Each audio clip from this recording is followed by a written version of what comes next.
Ayun po siya guys, sa kabila. Nasa gitna po siya ng kalsada kasi in between po nito guys na kalsada, may isang area po dito, alos mga 2 dipa po o 3 dipa.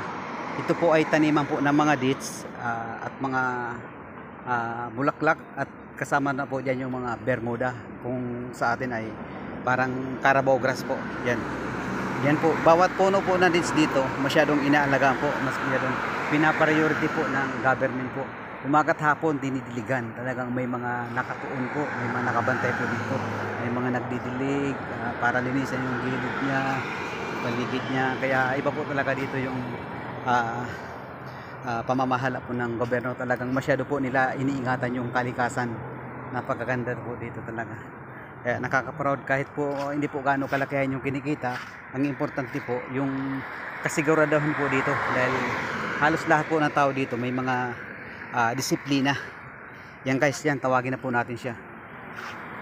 Hindi kaya punta na lang natin sa kabila. Yan guys. My friend! My friend! My friend! My friend! My friend! My friend! Hindi ako niya guys naririnig kasi may kausap niya. My friend! My friend! Psst! My friend! My friend!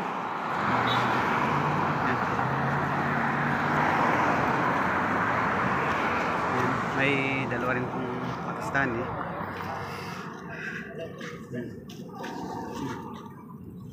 For you? Food Okay? Okay, no problem. Name Eat Okay, bye-bye. Okay, my friend. Take care. Yan po. Hindi po natin guys akalain na isa po siya palang bulag. Hindi na po natin guys gaanong pinukus po sa kasi bilang pag-iingat din po. Sobra po ang respeto po natin sa mga ibang lahi po. Lalo na guys yung bansa po dito ay hindi po katulad ng bansa po natin.